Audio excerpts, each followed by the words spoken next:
I'm going to look at some of the fan reviews for Five Nights at Freddy's 2. If you want to see my full review, it is on my other channel, Good or Good Enough. I'll link it in the description below. There's 687 reviews for this movie. The first review is 10 out of 10 stars.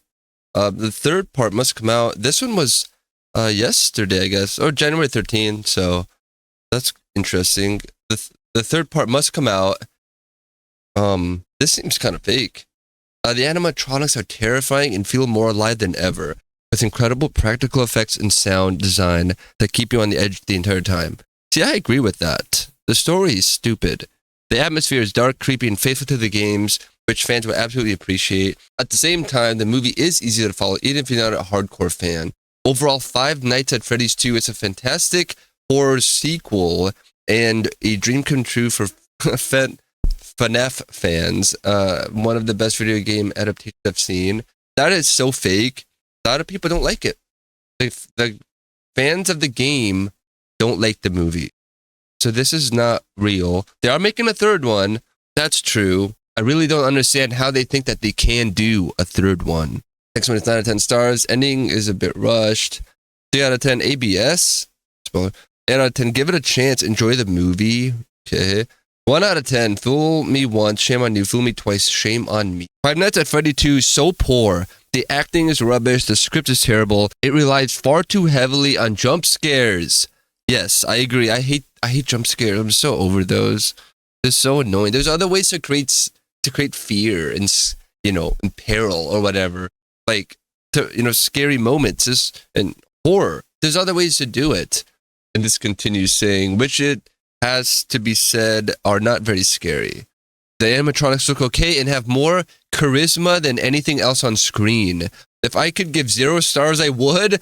Is this what passes for horror now? Josh Hutcherson. Tough name. His name is so hard to say. And the rest of the cast feel like they are phoning it in. Don't waste your time or sanity on this avoid.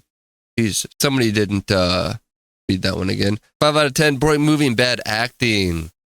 The acting was okay, I guess. I don't know. 1 out of 10. Not truly a sequel.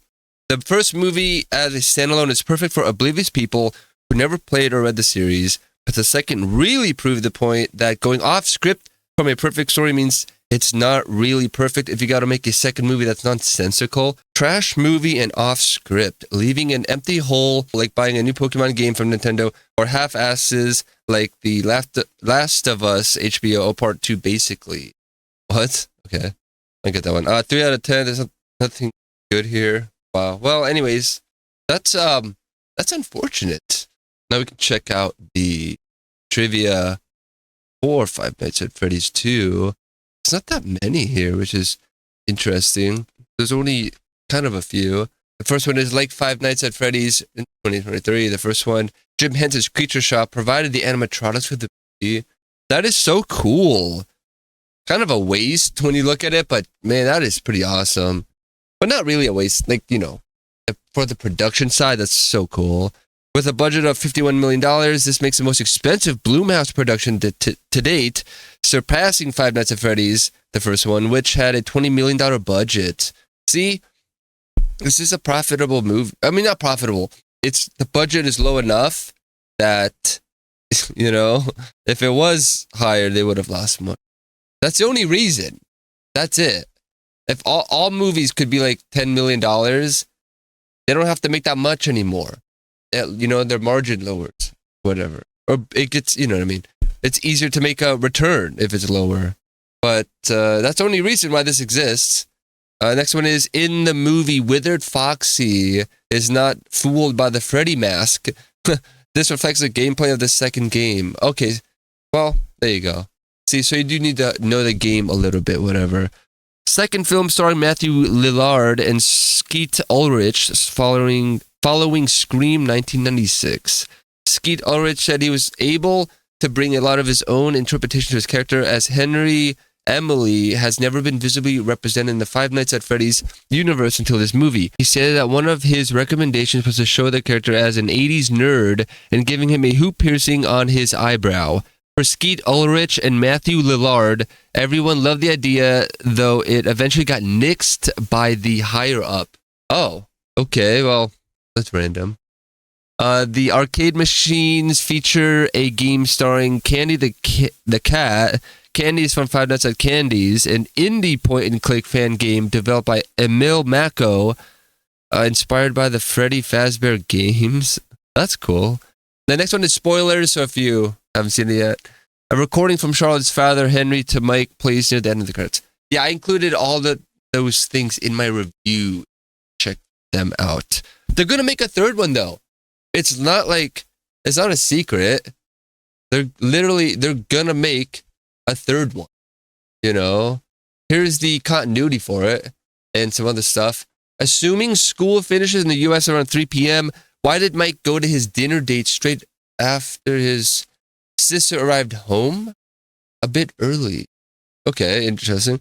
And then anachronisms. During the opening scene at the pizzeria, which is set in 1982, Maniac by Michael Sembello, another Michael, can be heard in the background. However, the song wasn't released until 1983. Jesus Christ. That is insane that people catch that. Plot holes. Oh, no. Abby and Mike seemingly know nothing about the location of the original Freddy Fazbear's Pizza location. That is just a short bike ride away from their house. Somewhat confusing as the film jumps between the two locations, which are both very close to each other, apparently. Huh. Interesting. A music box was keeping Charlotte asleep, but based on the timeline, this music box would have been playing nonstop for over a year. This wouldn't be possible, even if it was battery powered and not wind up like most music boxes are. Okay, wow, I guess. I know. I don't know. Again, it's also the part where it's convenient that the guy gives Mike the wind-up toy anyways, right? The music box. I don't know. It's very convenient. This movie supposedly takes place a year after the first film, which took place around April 2000. However, the 1982 flashback is followed by 20 years later, which would indicate the present day takes place in 2002, not 2001. All right, wow. And the last one is character error. At dinner with Mike, Vanessa only had one eye with makeup on. What does that mean? One eye with makeup? And nobody noticed that? That's kind of strange, huh? What about that? Yeah, that is honestly very weird. All right, well, that's all the trivia and the fan reviews. If you liked any bit of trivia, comment down below what you found interesting about this film. If you could change it, what would you do? What would you have done? What would you do for a third film? You know, I was thinking about like how I would write this movie. I don't know. I have no idea, actually. I really have zero idea. And if you want to check out my full review on my other channel, I'll put the link in the description below.